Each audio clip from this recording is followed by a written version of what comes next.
Once upon a time, there lived a man named Jedi who treated his wife with wickedness. Not because she was stubborn, not because she was disobedient, but because she came from the village. His name was Jedi, and his wife Shadi was extremely beautiful, the kind of beauty that didn't beg for attention, yet commanded it effortlessly. Her skin glowed like morning light, her eyes were calm and deep, and her smile carried a warmth that softened even the hardest of hearts. However, to Jedi, none of that mattered because to him his wife lacked class. She lacked the charisma that he admired in other women. To Jedi, she was just a village girl. That's what he said to anyone that cared to listen. Jedi believed he had done Shadi a favor by marrying her. He believed he had rescued her from the village life and brought her into the big city. And because of that, he treated her like she owed him everything.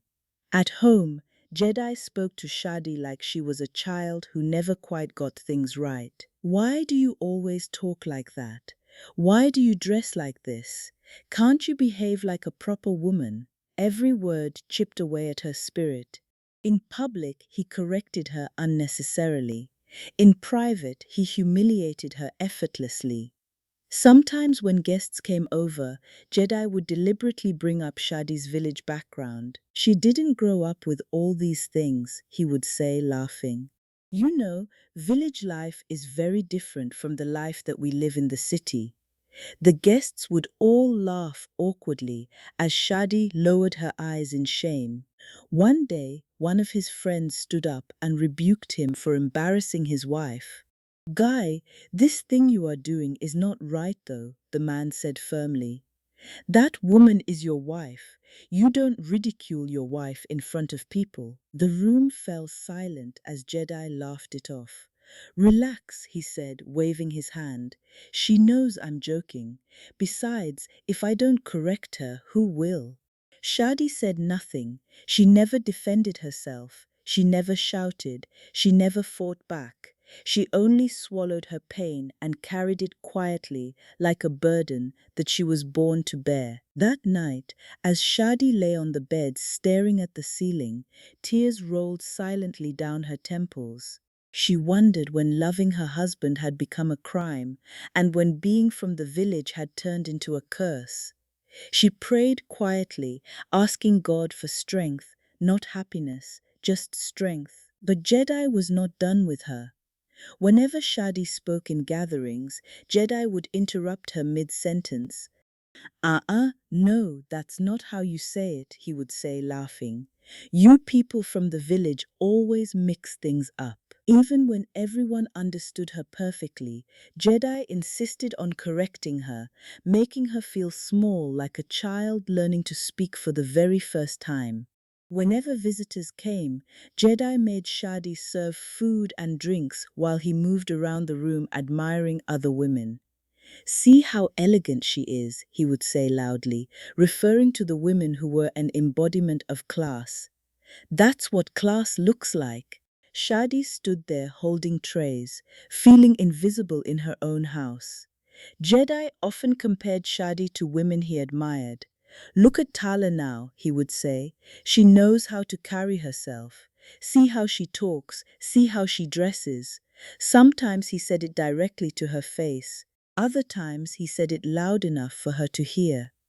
Each comparison felt like a reminder that in Jedi's eyes she would never be enough. And so, day after day, Shadi learned how to shrink herself. She spoke less, smiled less, and laughed only when she was spoken to.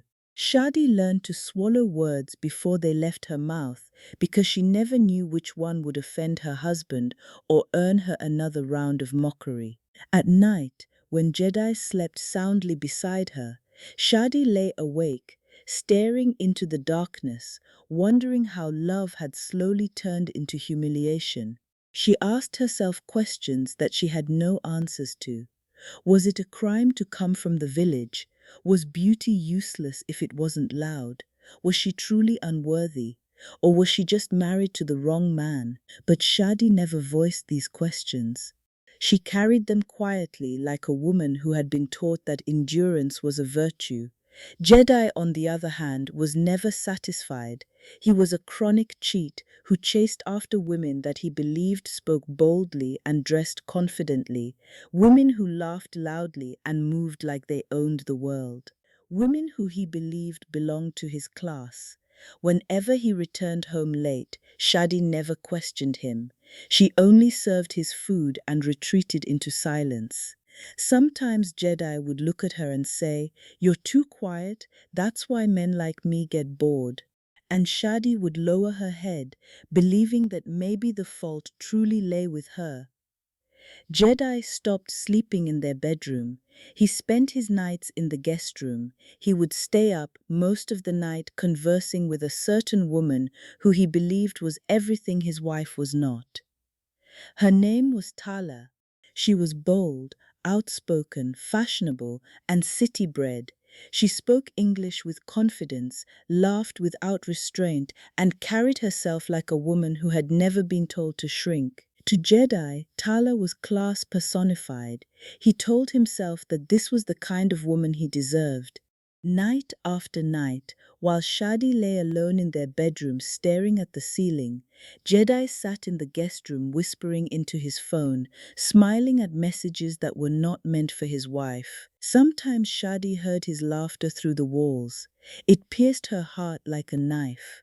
She never confronted him. She never asked questions. She simply turned her face to the wall and cried quietly so the sound would not disturb him. What Shadi did not know was that Tala was not a stranger. She knew her so well. In fact, they were friends. Tala had eaten in their home. She had laughed with her, shared secrets with her, while parading herself to her as Jedi's bestie, a friend he had known right from when they were kids. In fact, Jedi once gave Tala some money to buy clothes for his village wife and show her how to act with class. At the time, Shadi did not see anything wrong in it, knowing that Tala was only a friend. In that time, she became close with Tala, who she took as her own friend too. Shadi had called Tala on several occasions to pour out her heart. She told her how lonely she felt in her marriage. She told her how Jedi mocked her speech and laughed at her upbringing. She told her how she cried silently at night while the man she loved slept peacefully beside her, and Tala listened like a trusted friend. She listened patiently as she shook her head in sympathy and comforted Shadi, assuring her that everything would be fine. "Men don't know what they have," Tala would say softly, assuring Shadi that she was too good for him. Those words comforted Shadi in a way that she could not explain. She did not know that while she was crying to Tala on the phone, Tala was wiping away fake tears and smiling slightly. She did not know that the same woman advising her to be patient, that things would finally get better, was the same woman who was whispering sweet words to her husband at night. Sometimes after Shadi finished crying on the phone, Tala would hang up and call Jedi immediately. "She cried again today," Tala would say calmly. "She says you embarrass her in front of your friends." Jedi would scoff. "See why I can't stand her?" Tala would laugh and mock him for marrying a village girl. "She's just not exposed. I don't know why you even married her." "When I'm here," she said to Jedi, who assured her that he regrets his decision. One evening, Shadi returned home from the market earlier than expected. She had bought ingredients to prepare Jedi's favorite meal, hoping, just hoping, that kindness might soften his heart once again. As she pushed the door open, laughter filled the living room, a familiar laughter that made her heart skip. Shadi stepped inside and froze as she saw Jedi kissing Tala in their living room. The items she was holding slipped from her hands and crashed to the floor as both of them turned to her, stunned. For a moment, the entire room went silent. Then Jedi sighed, irritated, as though she had interrupted something important. "Shadi," he said coldly, "we need to talk." Her legs trembled as she stood there, waiting for Tala to speak, to deny it, to say that this was not what it looked like. But Tala stood up slowly, straightened her dress, and avoided Shadi's eyes. "This marriage is not working," Jedi continued. "I've tried, but we are not the same. We are not on the same level." Shadi's voice came out broken. "So all these times I cried to you," she whispered, turning to Tala. "All the nights you told me to be patient. This was what you were doing." Tala said nothing to her. She simply looked away. That silence was louder than any insult Jedi had ever thrown at her. That night, Jedi packed Shadi's clothes into 2 boxes. He did not shout. He did not apologize. He did not even look back. "Go back to where you came from," he said as he threw her out of their home. Shadi walked out of the house broken, with nothing but her boxes and a heart that had finally understood betrayal. Within days, Tala moved into Shadi's house with Jedi. She began to replace everything in the house. She replaced the curtains, the plates, the pillows, and even the bed sheets Shadi had used to dress the bed. Anything that carried Shadi's scent was thrown away. Even the corner where Shadi used to pray quietly was wiped clean as though her presence had never mattered. Tala moved around the house like she had always belonged there. She wore Shadi's old slippers with pride, slept in Shadi's bed without shame. She laughed loudly in rooms where Shadi once cried silently. And Jedi watched, satisfied. To him, this was progress, this was class, this was the life he believed he deserved. Shadi, however, had nowhere else to go. She rolled her boxes down the road, wondering what would become of her life now that her husband had thrown her out of the house. She stood there, broken, when she heard a familiar voice call out her name. It was Io, Jedi's friend who had confronted him once about how he humiliated his wife in front of people. Io was a very calm and respectable man who was still yet to marry. In fact, Jedi had once tried to hook him up with his bestie Tala, who politely declined, saying that he was not interested in her. Io had always admired Shadi from a distance, not because she was loud, not because she was flashy, but because of the quiet dignity with which she carried herself even when she was being humiliated. When Io saw Shadi standing by the roadside, tears streaming down her face, his heart sank. "Shadi," he called gently. She turned to him, startled. Shadi began to wipe her tears hurriedly as though she had been caught doing something wrong. "Are you okay?" he whispered. "What happened?" he asked, though deep down he already knew. Shadi could not speak at first. Her lips trembled as she tried to form words, but nothing came out. She only pointed weakly in the direction of the house that she had just been thrown out of. Aeo did not ask further questions. He bent down quietly and began to lift her boxes. "Come with me," he said softly. "You can stay with me for now." Shadi hesitated for a moment as she found it awkward to stay in his house. "I don't want to be a burden," she said in a broken voice. Io looked at her gently and began to speak. "You are no burden," he replied. "You never were." Those words broke something inside of her. For the first time since she married Jedi, someone spoke to her without mockery, without comparison, without cruelty. Shadi, seeing that she had nowhere else to go, decided to follow him to his house. They arrived at his house a few minutes later, and Eno took her boxes to the guest room.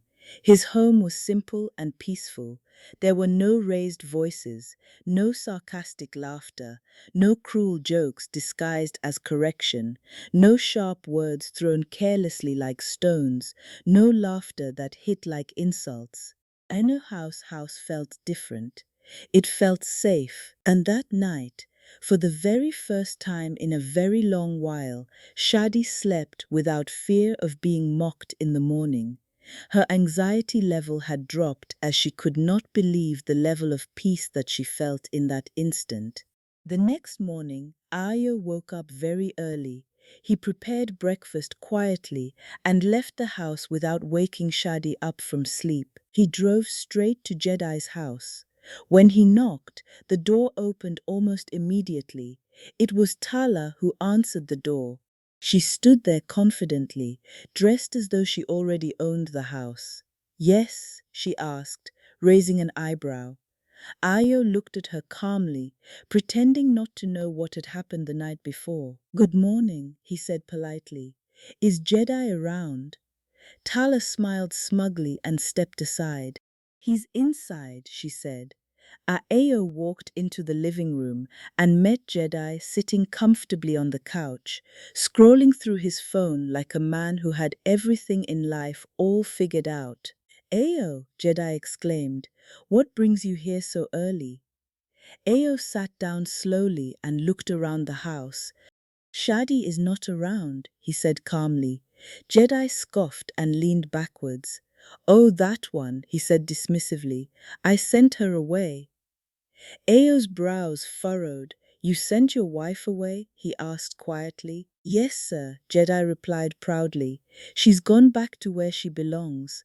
I can't continue pretending with a village girl. I'm better than that.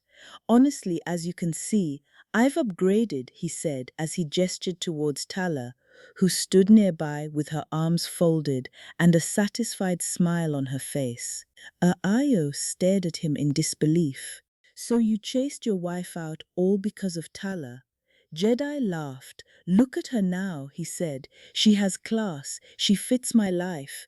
That other one was just dragging me backwards." Ayo stood abruptly. "Jedi," he said sharply, "are you normal?"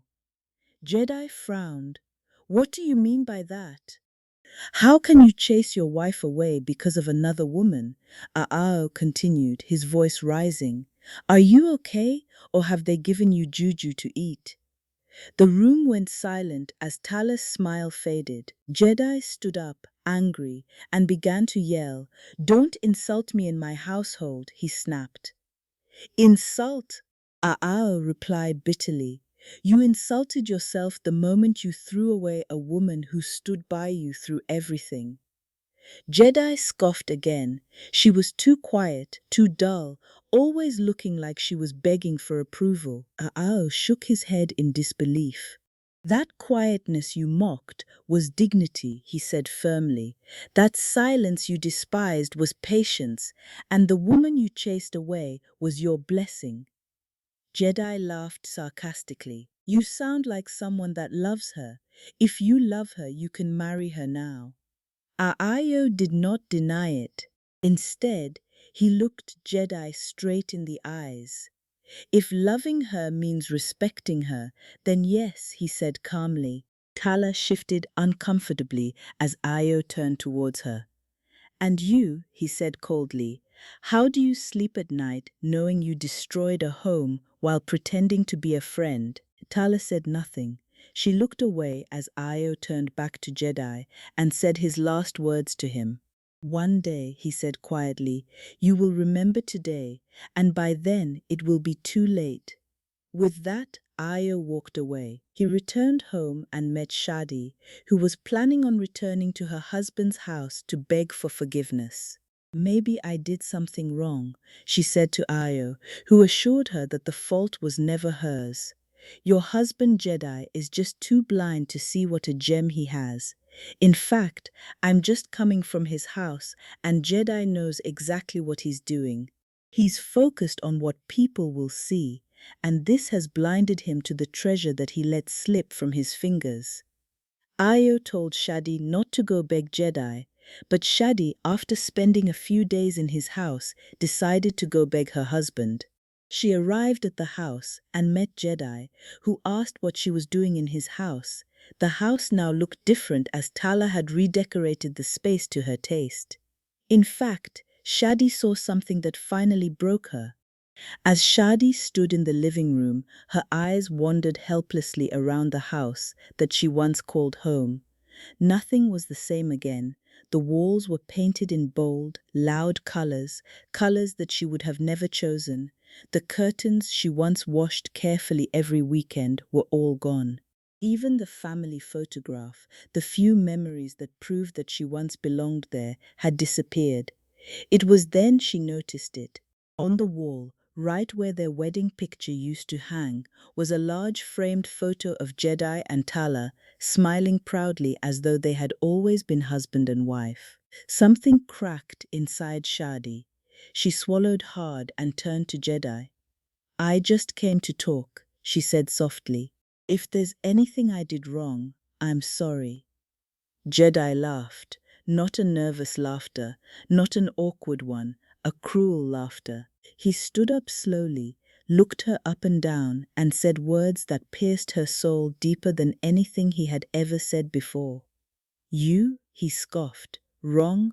Your only mistake was thinking you belonged here in the first place." Shady froze. "Look at you," he continued coldly. "You don't even fit into this house anymore. You smell like the village. You sound like the village. Everything about you reminds me of the life that I'm trying to escape." Her chest tightened. "I should never have married you," Jedi said plainly.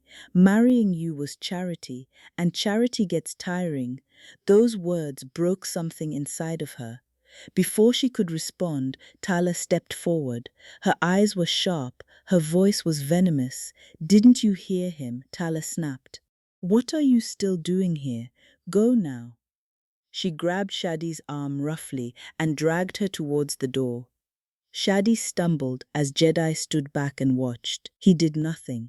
He watched as Tala shoved Shadi hard, causing her to almost fall. "If you ever step your foot in this house again," Tala warned, her voice shaking with anger, "I will baptize you with hot water. I swear it." The threat echoed in Shadi's ears as she realized something painful and final in that moment. This was no longer her home. This man was no longer her husband. And whatever love she once had here was long dead. Tala slammed the door shut behind her. Shadi stood outside, trembling not from fear, but from the realization that she had stayed too long where she was never wanted. Tears streamed down her face as she slowly turned away from the house. This time she did not look back, and she returned gently to Ayo's house. From that day on, something began to change between Ayo and Shadi. It did not happen suddenly. It did not happen loudly. It happened gently. Ayo never rushed her. He never touched her without permission. He never spoke down to her or corrected her speech. Instead, he listened and corrected with love. When Shadi spoke, Ayo was listening.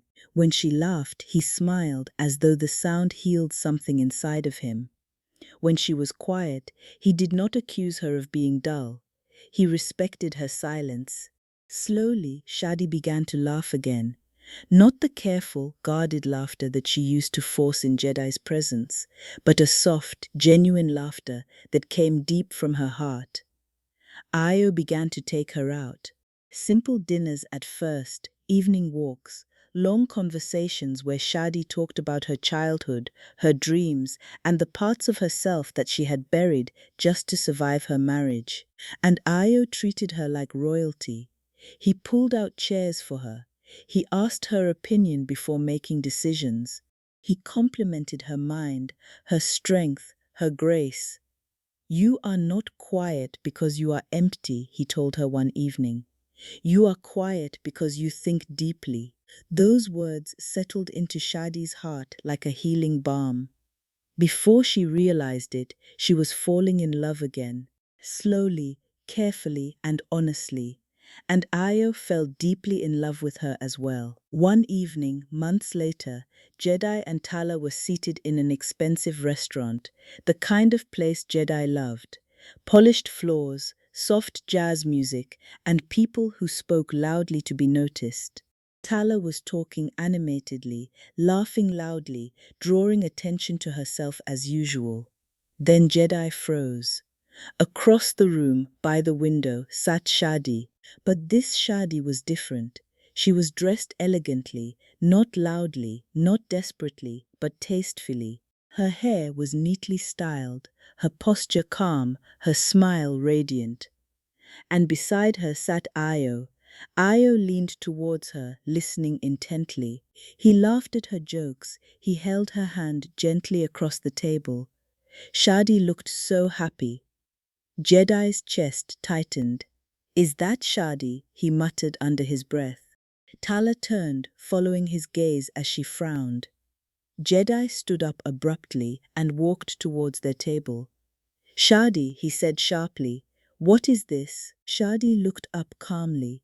Before she could speak, Jedi turned to Io. "What are you doing with my wife?" he demanded. Io did not even look at him. Instead, he laughed softly, picked up the bill, stood up, and pulled out Shadi's chair. "Let's go," he said to her gently. Shadi stood, glanced briefly at Jedi, not with anger, not with longing, but with indifference, and that hurt Jedi more than any insult ever could. They walked past him without another word. Jedi returned to his table. Tala was watching him closely. "What's wrong with you?" she asked. "You've been quiet since you stood up." "Mind your business," Jedi snapped suddenly. Tala recoiled. That night, Jedi could not sleep. Shadi's laughter replayed in his head. Her calm confidence haunted him. The way Io treated her burned into his mind. Days later, Jedi drove to Io's house unannounced. He knocked as Io opened the door. Inside, Jedi saw Shadi seated comfortably, her feet resting on a cushion, and Io massaging her feet gently, listening as she spoke. Something inside Jedi snapped. "Are you mad?" he shouted, pushing forward. Io stood up immediately. "Leave," he said firmly. Jedi clenched his fist, but Io did not back down. "She's not your wife anymore," Io continued calmly. "You lost that right the day you chose cruelty over love." Jedi stood there, shaking, not with anger, but with regret. From that day on, Jedi became restless. Tala's laughter irritated him. Her voice began to annoy him. Her presence no longer comforted him. He wanted his wife back and was willing to do anything to get her. Jedi decided to beg Io to leave his wife alone. In fact, he offered Io millions to leave Shadi for him, but Io refused, saying that Shadi was the best thing to have happened to him. Jedi was so furious he gave Io a very hot slap as they both began to fight. Io, in a bid to protect himself, pushed Jedi hard as he fell to the ground and hit his head. Everything went black as Jedi lost consciousness in that moment. He woke up hours later as the bell of his house was ringing. Jedi was home and wondered how he got there.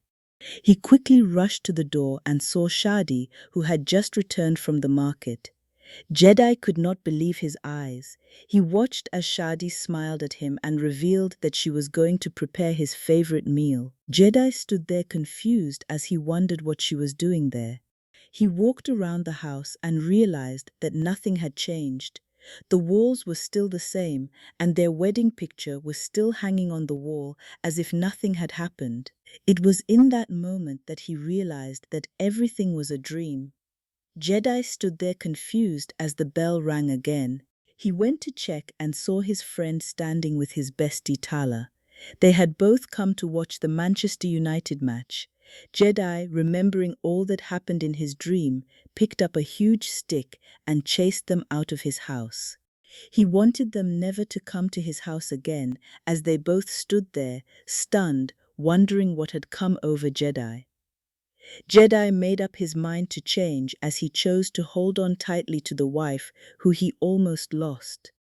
And from that day on, Jedi learned that class was never in loud laughter or polished accent, but in kindness, humility, and respect. Jedi learned his bitter lesson that the woman he wanted was right in front of him all along, so he put in the work as he transformed her in love. Jedi began to treat Shadi with the love that she had always deserved. He was so grateful to God for a second chance to love his wife right and make the changes that he needed to make in his life. The lesson to be learned from this story is that true class is revealed not by background, accent, or appearance, but by character, compassion, and respect. A person who belittles others to feel superior will eventually lose what truly matters. Oftentimes, we fail to value what we have until we lose it.